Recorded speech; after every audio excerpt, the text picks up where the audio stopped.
sis. Hey, y'all. Did y'all miss us? Because we sure missed you. Look, watch, like, and subscribe to our channel at Sister Sis 1988, as well as follow us on all our social media platforms at Sister Sis 1988. We've come to our third episode with Miss Sarah. We're going to pick her brain some more and let her give us some more motivation, because she's definitely doing that. Thank you for having me once again. All righty, Miss Sarah. How would you define emotional intelligence? That's a beautiful question. How would I define emotional intelligence? Emotional intelligence to me is being aware of your emotions, specifically the trigger, the ones whenever you're being triggered. I feel like, because when you're happy, but it becomes a problem when you're triggered. That's whenever you become emotionally imbalanced a little bit. So for me, emotional intelligence says something like understanding who you are, understanding the triggers that come with that, dealing with those triggers by peeling the onions, all right? Because that means there's a layer, it's coming from somewhere, the trigger. Right. And once you deal with the trigger and understand where it's coming from, then you're able to reiterate your reaction. Right. So that's emotional intelligence for me. Yeah. Okay. How do you deal with some of those challenges when you're emotionally triggered? Ooh. Dun, dun, dun, dun. Right? Man, okay. I actually have a perfect example, because this morning me and my husband got into an argument. And I'm an open book. I don't say this to, I love my family. I ain't going nowhere, girl. But I say this because it's important in the example, the question you asked, because I became emotionally imbalanced. Okay. My triggers, were alert and moving, and I know I was emotionally imbalanced because now my voice goes up, right? My heart's moving a little bit faster. I'm out of my element. I can feel it, right? But what I did was realize what I was doing. I realized that my voice went up. So once I realized that that's what I did, then I brought the voice down. Okay. I started to now control things, detail. I started to be my remote control towards the reaction, if that makes any sense. So now I'm putting down, this is too loud, put it down. The way I'm responding here, it's not respectful, change that. You know what I'm saying? I'm just going through analyzing myself and the way I'm responding, the way I'm showing up, right? And that's how I pretty much dealt with it until we finished the conversation. It was solid, kissed, hug like it never happened before. But 10 minutes before that, he couldn't even get a word in. I was you know what I'm saying? I was really high. Yes. So I think it's all about getting to a place where you can now control. You don't get to control each and every single time you feel a certain way or you're triggered, but once you notice that you're behaving that way, once you notice that you're triggered, act on it immediately. Right. Even if you don't know what to do, sometimes I'll say I need a minute, and I'll go to my room and take that time to still calm down and ask myself those questions. Sarah, what made you feel like this? Why are you feeling like this? And what's the root of this feeling? Then I'll be like, I think I'm just mad because I feel like I haven't gotten enough hugs in the day, or I haven't gotten enough affection in the day. And so now you come and ask me to cook. I don't want to cook because you know what I mean? Yeah. So it could be something small like that, but if you don't take the time to figure out the root of why you are triggered, then it can easily just bypass you. The opportunity to also start working on that inner healing, because that's what you're doing each and every single time you're dealing with your triggers. Face it, don't run from it, or don't just let it pass by you and say, this is how he is. I'm a Cancer, this is just how I am. Oh, that's good. Yeah, you work on that. Yeah. I have to say, I'm emotional intelligence. I remember when I was first introduced to that word, and I was like, okay, what really is this all about? So I had to kind of do some research on that. I'm currently now in therapy like myself, and to me, I think that it's important to continue, and I think probably as long as I live, and as long as I can continue to afford it, I will be in therapy. Like I said, I think that's important. It's just like going to the doctor for a checkup. You have to make sure you take care of your mind, And so some of the things like we have worked through in therapy is okay, what are those triggers? Figuring out what those triggers are prior to the situation happening. So that way I pre-prep myself. So that way I'm prepared. So when this happens again, okay, so then we talk about to stop this. So first of all, I have to stop because I'm one of those ones. I'm a tourist. I'll pop off in a minute. So you say something. Really. I'm really quiet, honestly. But if I feel like you do something to defend me or my family or people that I love, I will pop off on you in just a minute. I will say something and I'll be like, why did I say that? I was really out of line. I shouldn't have said that, But I have to stop. I have to stop first. Use the stop method and stop and kind of think about what I'm going to say and how I'm going to respond prior to. But I think it's important to be pre-planned out on like what you're going to say and how you're going to react to whatever those certain triggers are. I think that was really it has been very helpful, like I say, for me, like just being pre-planned out on like what I'm going to do. The stop method has been very beneficial to me is what I would say. So yeah. What's the stop? What's the stop method? I don't remember exactly everything. Because STOP stands for something, but stop just number one. But that's something you got to very correct. So just stopping. Number one, before I because usually you say something, if I feel like if I'm defended, because respect is a big thing for me. And to me, I feel like I almost demand respect, but I can't control someone. That's something I'm working on. I can't control someone, but I have to remember how I control and conduct myself, though. You get what I'm saying? Because when I find myself, I go hindsight, like I said, I say that, even they know me. We've been knowing each other for 30 years, so they know me. But anyway, I'll pop off in just a second and say something. I'll be like, I shouldn't have said that, But you stop first, take a deep breath. They might be like, even now, honestly, like around my office or whatever, they're usually like I'm a manager. They'll say, they're looking like, are you really joking? I'm like, no, I'm just stopping and taking a deep breath before I respond to you, before I react to you, because the things that I say, I can't take those things back. You get what I'm saying? This is true. So I have to stop, take a deep breath. And then and get my words together before I react and say something, to someone. And it has been very, very helpful, for me. And I'm glad you said that because I feel like this is what describes maturity and being grown. Correct. Not the fact that we pay bills, we have children. Correct. No, I feel like emotional intelligence, financial intelligence, that is, okay, now we've grown and so-called mature. Right. Because your emotions will have you looking Man, you can be one of the most successful people, no matter what it is. Like you say, I hate to say this, but I'm just saying Donald Trump, just for as an example. Right. This was our president of the United States, but he pops off and says some of the things. He needs to go. I'm just saying. Sit down. And that's what I'm gonna say. You have when you whatever growth or wherever path you're on, when you become a leadership in any setting. Whether it's work, whether it's at home, it is a certain etiquette that needs to be there. A perfect example, Trump. You expect him to act better than what he does. Sometimes I can't tell if he's having a tantrum, like a kid, a baby falling out in the store because you told him you were going to buy that Snicker bar. And see what I'm saying? It's like, you have to. Unfortunately, in leadership roles, sometimes you have to be the bigger person, and even when it hurt to be the bigger person, you be like, ooh, not sometimes, all the time, and like you said, not even just in business relationships, even being a mother. Period. Just when you're in the leadership role, I think it's really, really most important. If you have anybody that's looking up to you, whether that's business, whether that's at home, like being a mother, to me, I think therapy is so important. I really do think that it's so important to go and talk about those things and talk to them. So that way you know how to deal with them, with those things. So, agreed. Yep. What is something you have experienced in your life that you want to make sure you share and teach with others? Something? There's many things. One of them I'm already doing, which is just everyone should embark on a journey of inner healing and inner work, or therapy, however you see it. That's now, like, I'm standing by that. I can preach that from here to China. That's big because I feel like it's a door opener for your own life, for your own destiny. So that's one thing. I think the second thing would have to be just something that I've learned is to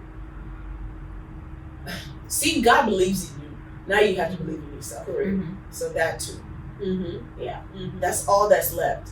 That's all that's missing is you believing in yourself, because God created you as a product. Let's say God is in the business like Apple don't put out products that are not finished or that are they have errors on them. No, it's been tested, it's been tried, it's a perfect piece of product. And God does the same thing. He put you out here. You're not missing anything. You have everything that you need to become who you need to be. So God believe in you. Now it's just for you to believe in you. Take action. Right. Yeah. Sometimes you are your worst enemy. Sometimes it's yourself. You can beat yourself up, and it's for nothing. Right. It's for nothing. It's unnecessary. All it's going to do is keep you from moving on and getting the task done that you need to get done. Mm-hmm. I'm just saying, you know. All right. What advice would you give to women trying to find value within themselves? That's such a great question. What advice would I like to give to women who are trying to find value within themselves? I would say first, if it's like a calling, trust that call, that voice. Because if it's calling, that probably means it was lacking, right? It was lacking for you to know that you are valuable. And so that call, that knock comes to the door, God sending that to the door as a area for you to strengthen or work on, because it's an area that you need. So if it comes knocking, you enter the call and listen to. I don't want it to seem like I'm just over here preaching, because I'm not. But you have to listen to God. You have to, because we're saying that I have this Apple product phone and something's wrong with it. Or, what do you do to it? You take it to the Apple shop. Yeah, the creative. So the Genius Bar, I think that's what it's called, the Genius Bar. Yeah. You take the Apple product to the Apple store when it has an issue. So if, as a human being, as a woman, I feel like I'm not valued or I'm not valuable towards myself, I need to take myself to the creator shop. That's how I see that. That's what I would tell him or her. Okay. What are your thoughts on the effects and pressure of social media and how they have, what they have on women? The effects that they have on women. Everything. It affects everything. And it's funny because I was doing some research on this and I found out that only 10% of the world is online. But when we're on it all the time, and when we're on it, it seems like everybody's on there. Really? It's only 10%? 10%. Because you have to consider. It really is. I was in Africa in June. And there's still, you know, the phones we used to have in the beginning that had no cameras, like this small Nokia phone. There's people that's the phones they have. Oh, okay. So when you think about it on a bigger scale, outside of America, there's a lot of people around the world that don't even have that. Right. They're over there paying for the way when we first got Wi-Fi, you pay for like minutes and stuff like that. They're still on that system. So you don't have just this access unless you have means. You don't have just this access to be online, So it affects the women community a lot, because we have women who are not judging themselves compared to the lifestyle that they see somebody else living in social, whatever platform. Right. And it may be true. It may just be acting. I was gonna say, is it true or not true? Right. They may just be acting for the clout, like they said. They're trying to get their check, and they don't care how you see it, how you feel about it. Or just sometimes you get this painted picture, and you can't believe that. Oh, in that house they argue too, or that person also has down days too, where they feel down and low, and they're not in the mood because everything just looks so perfect. It's that, or the imagery part, where you feel like, okay, I'm more valuable, I'm more pretty when I show a little bit more, because, well, that's what everybody, that's what it's doing. And then he takes away from the girl who's not, and it's like, she probably a good girl. We're gonna deal with her when we try to get married, right? Right now we're trying to have fun, so let's, run through this crowd of women who are not conscious just yet. Right? Especially the young ones, I feel like they fall in that trap. Definitely. They do. The young girls are the ones who are being, trapped there. But it's okay, because as long as we keep having these sisterhood circles or sis type of vibe and women empowerment, all we need to do is attract them as well. Right, correct. And the good thing about you guys having this YouTube platform is that this information, because it's on YouTube, there's women around the world, sisters around the world, different ages, that can get a hold of this information and feed on it. Right. Problem is, they don't find this attractive. They find the twerking videos more attractive. That is correct. Because people have joked with us and asked us when we gonna twerk. I mean, I'm just going to be. They know they're not. Show We're a not little bit gonna, more ski. yeah, they know we're not going to do it, but it's just.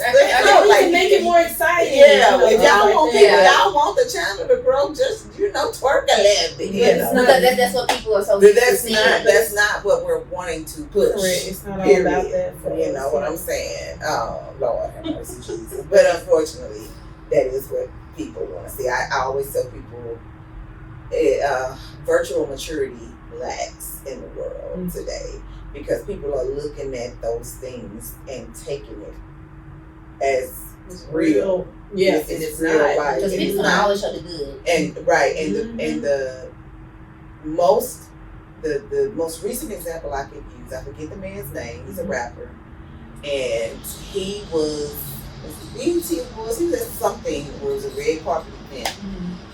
He looked like he went and got two ladies from his old hood, had them dressed up and had them, right? So they didn't have this flat belly and this big gold butt and these perky.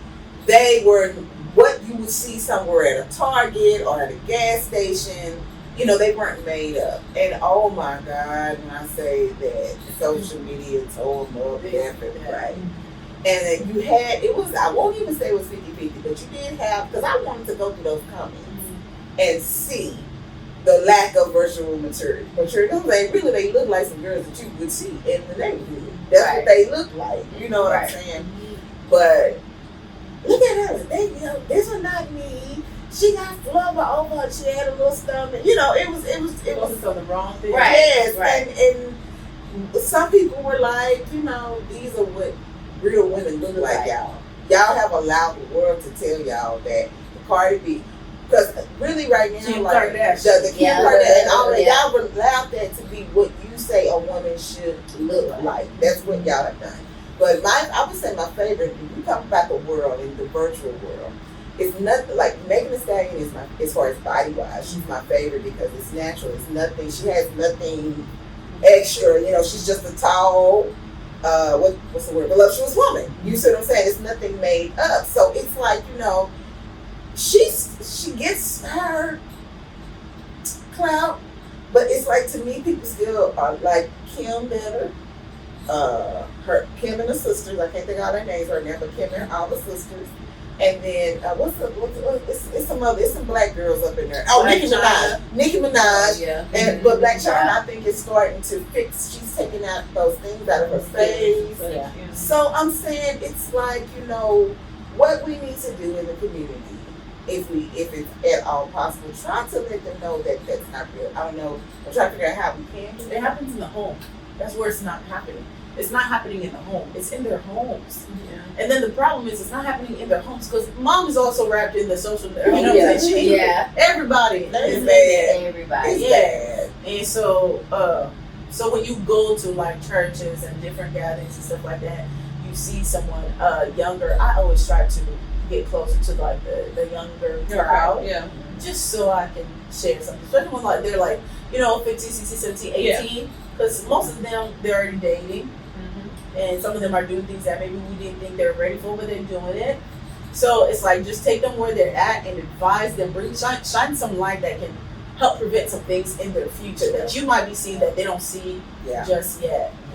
So with me, what I plan to do with my kids once they get older, I try to talk to them. I have boys. I'll tell them, like, if you see a woman, you know, you're scrolling, you're playing your video games, I don't know, Roblox, and you see a commercial woman, you know, and she got no, you know, little bra or whatever, I tell him, you know, just change. Don't watch that. That's not good because they're promoting women as objects, and we're not. We're more than that. We have so much more to offer. That if you, you know what I'm saying, look at us just like this, you missing all of it. Right. So I think the younger they are, just keep talking to them, and they don't have to be our children for us to talk to them. They don't have to be our brother, our friend for us to talk to them. And making them comfortable with themselves. Because I don't think God made us. Okay, this is one thing that always gets me each and every single time. I feel like God humbles me this way all the time. When I go sit in my little porch or whatever, and I pick up a leaf, I will look at the leaf and I will see, man, look at the line, all the lines, everything God did right here is so perfect. Then He tells me, how much more you? Then I sit, I'm like, oh, what is that?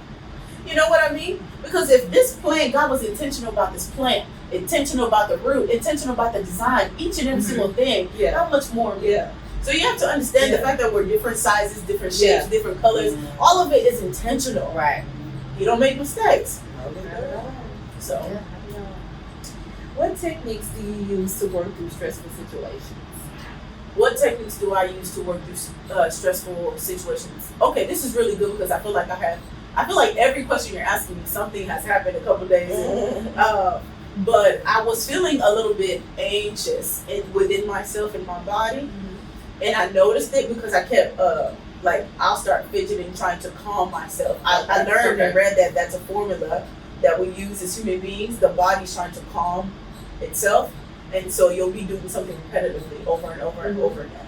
So I couldn't sit still. Well, my hands, I had whatever in my hand, just fidgeting. And I was like, ooh, what is that, right? Going in and asking that question. And I didn't know what it was, but I knew what to do because of previous situations and what I did to kind of bring myself back around, which was meditation. Okay. Because meditation, the number one rule is breath. Focus on your breath. And a whole lot of inhaling, exhaling just allows the body to naturally calm down. It's doing that because you went the whole day or 2 weeks or a month without giving it time to. So the body's like, hey, we need a little, us time, me time, in a deeper level. And one way I know to connect is through meditation. So finding that quiet time, put the kids to bed, girl. Put on something, just be quiet for me. Yoga, something. Yeah. Okay. Anything that's connecting my breath to myself. Yeah. Okay. Well, thank you again, Miss Sarah. You're welcome. Thank you. I enjoyed this. It was great. I don't want to do this again. Yes, we have to do it. And you have to let us know when the next Sisterhood United brunch is. We enjoyed ourselves last week. Oh, thank you. We really did. I wondered about that. Yeah, we did. We did. So you have to let us know when the next one is going to be. So Yes, September 23rd. September 23rd. Okay. So anybody else out there that want to join September 23rd? Yes. And we'll be sure to put your information up. Are there any websites you want to tell them about? No, I currently don't have a website. Okay. My focus right now is just to build the awareness for what it is that I'm providing to our community of women. So how do they find you on social media? On Instagram, _ Sisterhood United. Okay. _ Sisterhood United. We're gonna be waiting on that book. So. Oh boy, yes. Thank you. I need some accountability partners. Push you along. Yes. Cole. Alrighty. Until next time. There's strength in sisterhood. And support your sisterhood. Bye.